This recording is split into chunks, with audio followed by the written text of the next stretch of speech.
bem-vindo ao programa Hora do Estudo Bíblico, com o doutor e professor Lehmann Strauss. Este estudo é o resultado do tempo pessoal com o Senhor, da experiência de ministério pastoral e das conferências bíblicas do Dr. Lehmann Strauss, que nos instrui e encoraja com o ensino da Palavra de Deus. Agora com você, Hora do Estudo Bíblico, na apresentação de Aurélio Campos. Muito obrigado por incluir este programa em sua agenda hoje. Tem sido uma alegria e um privilégio partilhar da Palavra de Deus com muitos de vocês. Hoje vamos começar nossa série de Como é Deus. Na verdade, vamos começar uma nova fase, uma parte nova dessa série. Vamos dar continuidade aos estudos sobre Deus, os nomes de Deus. Antes, porém, de começarmos o nosso estudo, vamos orar ao Senhor. Senhor, nós te agradecemos por esse espaço, por esta série de programas. Esperamos que os estudos estejam abençoando vidas. Oramos por cada uma delas, Senhor. Sabemos que muitos, neste momento, vêm sofrendo com perdas, com problemas de saúde, com crises em seus relacionamentos. Amado Deus, cuide e cure cada coração que, neste momento, acompanha esse estudo conosco. Pedimos em especial por aqueles que ainda não tiveram encontro contigo, aqueles que ainda não aceitaram a Cristo Jesus como seu Salvador. Que hoje seja o dia da salvação para essas pessoas. Oramos em nome de Jesus. Amém. Você já se perguntou ao ler a Bíblia por que os nomes de Deus são escritos de forma diferente? Por exemplo, às vezes a palavra de Deus traz o nome de Deus com D maiúsculo e as outras letras com minúsculas, como em Gênesis 1:1.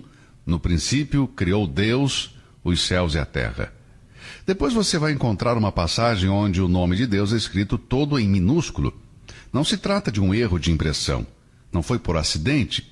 Esses dois nomes revelam dois lados diferentes da natureza de Deus. Você verá a palavra Senhor com S maiúsculo e as outras letras minúsculas. Depois nós temos a palavra Senhor em toda a sua extensão com letras maiúsculas. Cada letra em seu lugar apropriado. Depois temos o nome composto de Deus como Deus Todo-Poderoso, o Senhor dos Exércitos. Bem, todos estes nomes diferentes revelam um lado diferente da natureza e do caráter de Deus. Os nomes de Deus, frequentemente, são para conhecermos o próprio Deus. Qual é o seu nome? Bem, em nosso mundo ocidental não se pode atribuir muita coisa aos nomes, porque eles têm pouca coisa em seu significado, a não ser identificar uma pessoa. Os nomes modernos são escolhidos pelos pais porque eles são bonitos ou porque comemoram e honram a um parente, um amigo mais próximo, uma celebridade do mundo esportivo ou político. Mas raramente os pais param para pensar no sentido que está por trás do nome.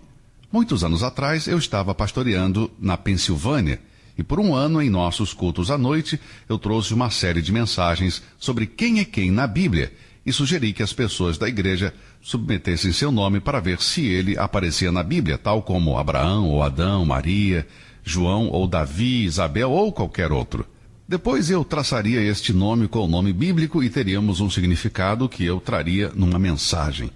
Foi uma série muito interessante e ela atraiu o interesse de muita gente, levando muita gente a aprender muitas coisas naquele ano. No mundo oriental, especialmente nos tempos bíblicos, havia um sentido na seleção de um nome.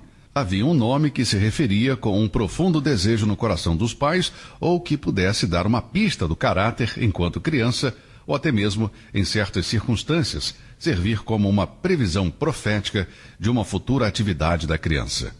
No Velho Testamento havia centenas de exemplos de nomes próprios que indicavam seu significado. Selecionei alguns que nos servem como ilustração. Quando Jacó e Raquel iniciaram a sua jornada para Betel, Raquel deu à luz a um filho. O filho viveu, mas a mãe morreu no parto.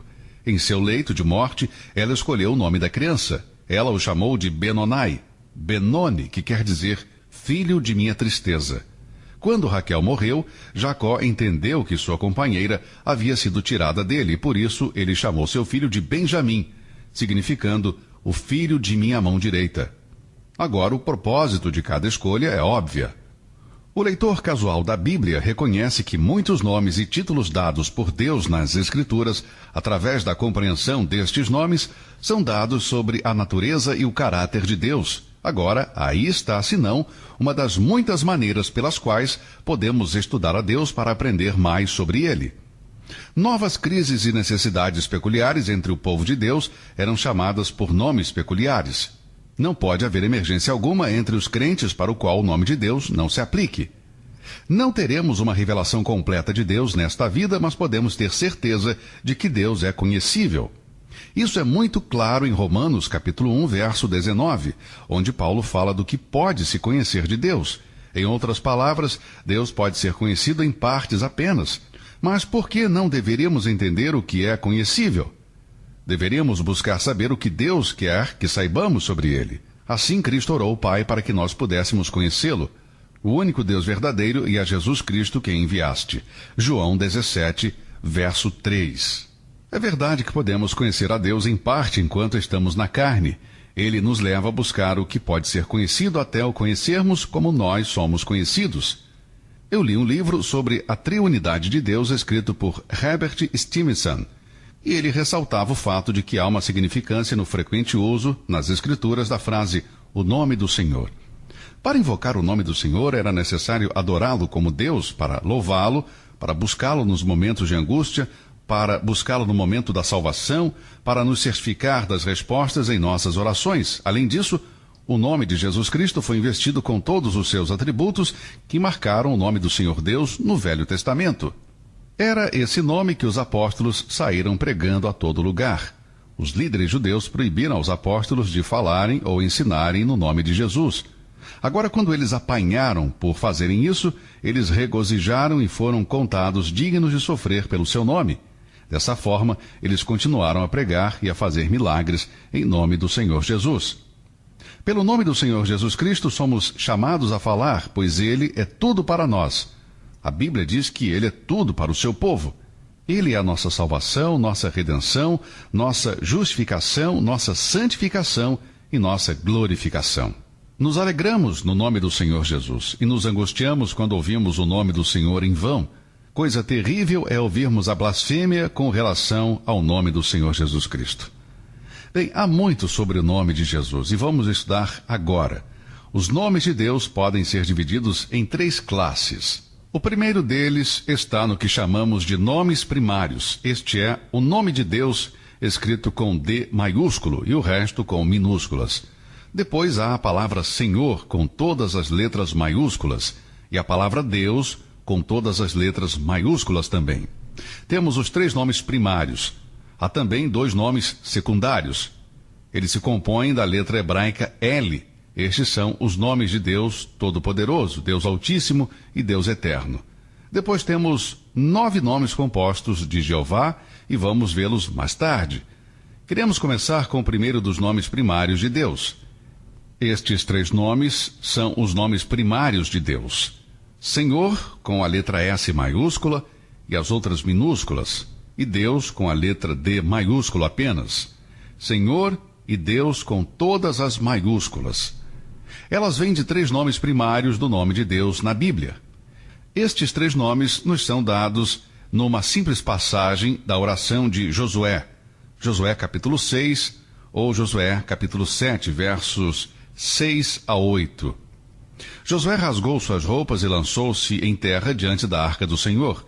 Todas as letras maiúsculas, até o final.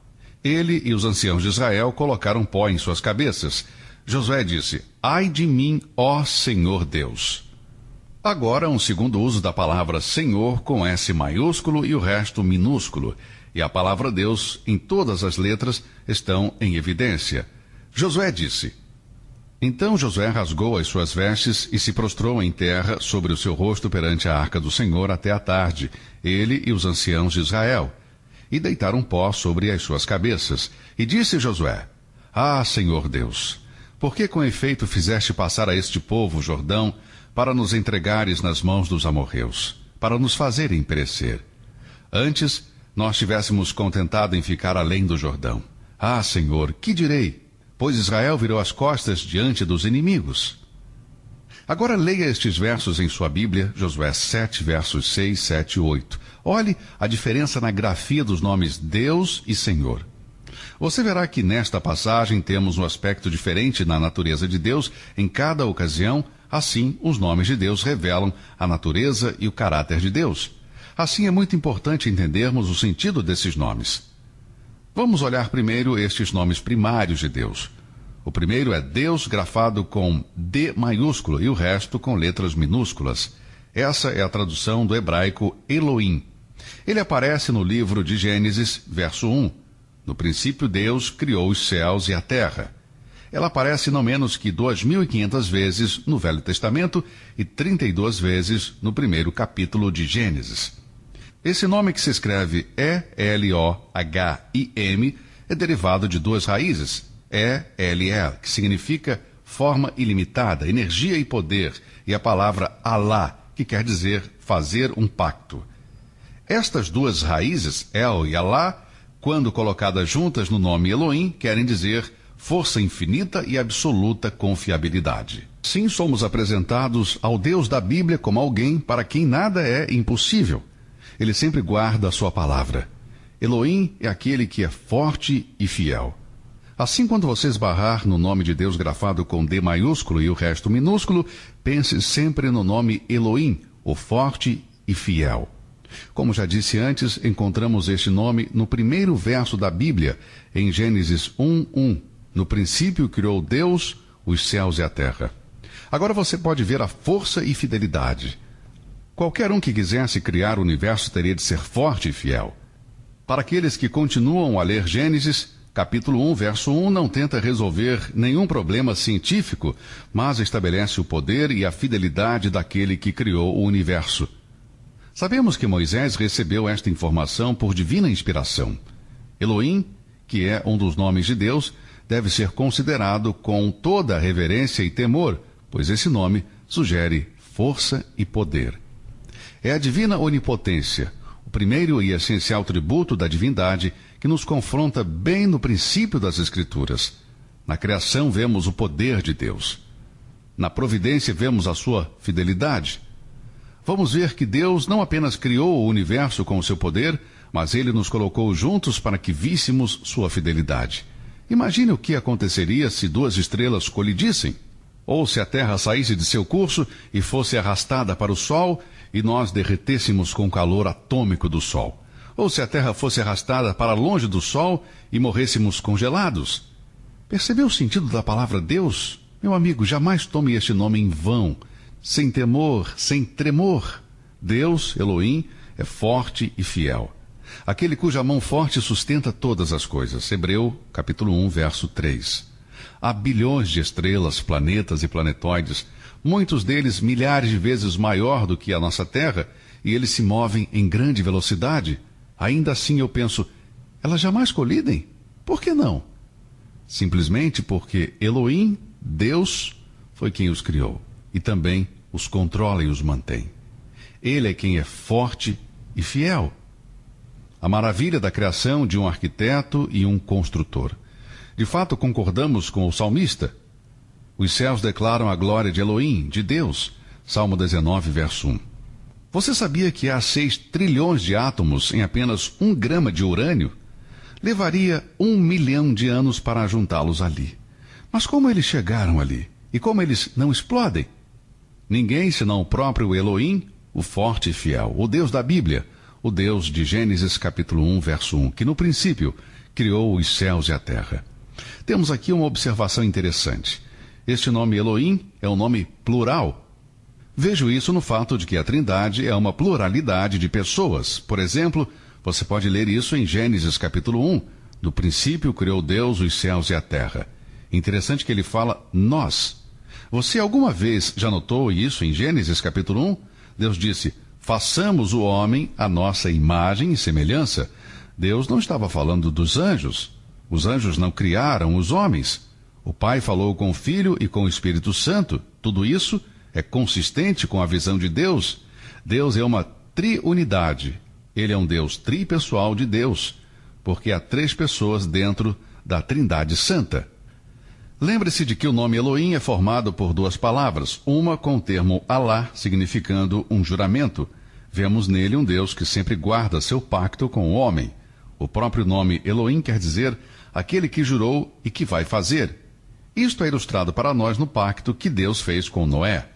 Leia em Gênesis capítulo 6, começando com o verso 9, e ali você verá que Deus pronunciou seu julgamento sobre a terra através do dilúvio. Também nesta passagem você verá suas instruções a Noé para construir a arca. Depois ele adicionou estas palavras. Ele disse: E aconteceu que, passados 7 dias, vieram sobre a terra as águas do dilúvio. No ano 600 da vida de Noé, no mês segundo, aos 17 dias do mês, naquele mesmo dia se romperam todas as fontes do grande abismo, e as janelas dos céus se abriram, e houve chuva sobre a terra 40 dias e 40 noites. E no mesmo dia entraram na arca Noé, seus filhos Sem, Cão e Jafé, sua mulher e as mulheres de seus filhos. Por quê?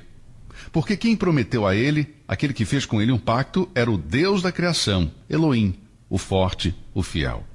Este foi o Deus do pacto de Noé, e assim nós lemos: E lembrou-se Deus de Noé. Gênesis capítulo 8, verso 1. Elohim lembrou-se de Noé. Devido a seu imenso poder, ele foi capaz de salvar a Noé. À medida que Deus jurou por si mesmo, Deus tinha que salvá-lo. Lembre-se de que Deus havia prometido a Noé que ele não morreria no dilúvio e que jamais haveria outro dilúvio para destruir toda a terra novamente. E este juramento foi provado pelo arco-íris. Cada vez que você vir um arco-íris, caro amigo, você pode agradecer a Deus por sua fidelidade. Ele é forte e fiel, pois não apenas criou, mas também controla o universo. Isso ilustra para nós, mais uma vez, o pacto de Deus com Abraão. Ele disse a Abraão: Eu sou Deus Todo-Poderoso, em Gênesis capítulo 17, verso 1. Sendo, pois, Abraão da idade de 99 anos, apareceu o Senhor a Abraão e disse-lhe: Eu sou Deus Todo-Poderoso. Anda em minha presença e sê perfeito, e porei a minha aliança entre mim e te multiplicarei grandissimamente. Temos aqui a palavra Elohim, Deus com letra maiúscula e o resto minúsculas, mas você tem precedido a palavra todo. Temos aqui um nome composto para Deus, Deus Todo-Poderoso. Ele disse: Eu sou Deus Todo-Poderoso, anda em minha presença e sê perfeito, e porei a minha aliança entre mim e te multiplicarei grandissimamente. Agora temos a palavra Deus grafada com D maiúsculo e outras com minúsculas.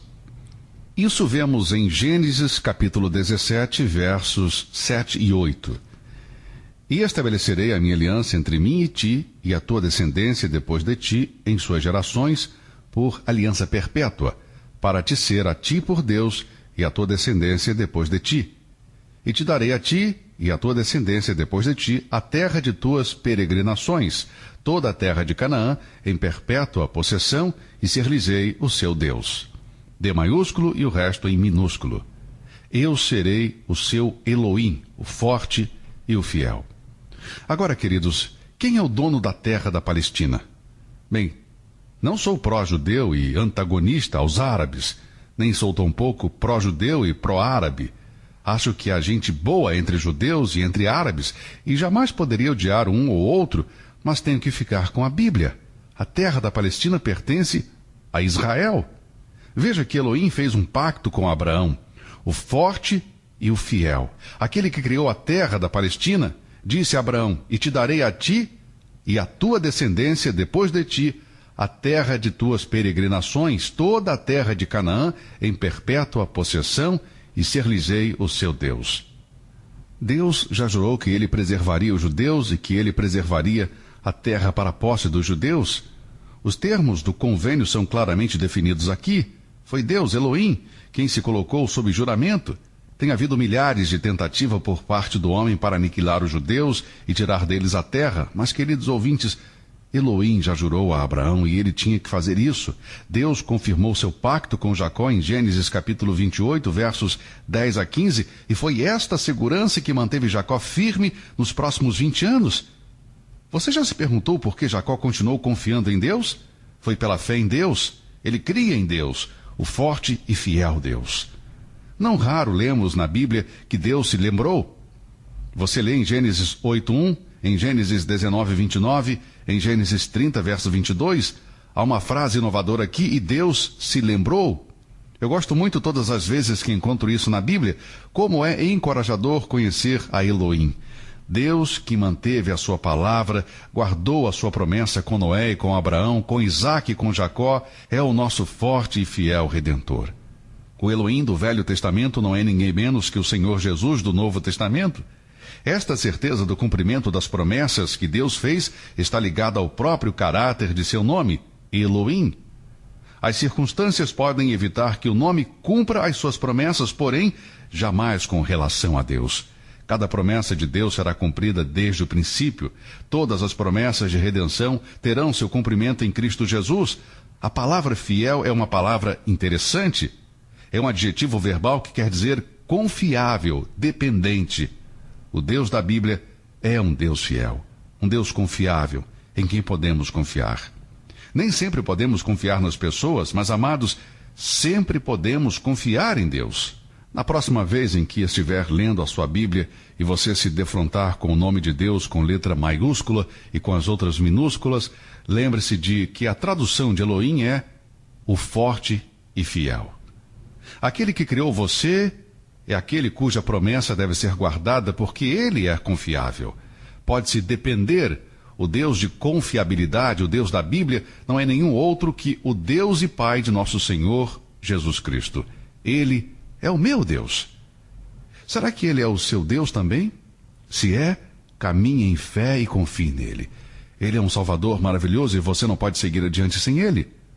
Nesses dias, quando tudo parece tão inseguro, até a nossa segurança social tem sido chamada de insegurança social, e sabemos que ela está às margens da falência, não podemos contar com o governo, não podemos contar com o nosso presidente, não podemos contar com os nossos deputados, senadores, mas, amados, podemos e devemos contar com Deus. Podemos contar com Ele para o resto de nossas vidas. Ele é Elohim, aquele que é forte e confiável. Seu Salvador e Redentor, meu Salvador e Redentor e amigo. Se você jamais recebeu ao Senhor Jesus e você não conhece o Deus da Bíblia, confie nele, ainda hoje. Creia no Senhor Jesus Cristo e serás salvo. Bom, o nosso tempo acabou por hoje. Estaremos de volta amanhã, nesse mesmo horário, aqui por esta emissora. Que Deus o abençoe e continue a olhar para o alto. Até o próximo programa. Você ouviu Hora do Estudo Bíblico com o professor e doutor Lehmann Strauss, na apresentação de Aurélio Campos. Se você deseja ouvir novamente esta mensagem, visite a nossa página na internet www.bbnradio.org. Fica o convite para você nos acompanhar amanhã, neste mesmo horário, aqui na BBN. Hora do Estudo Bíblico é uma produção da BBN.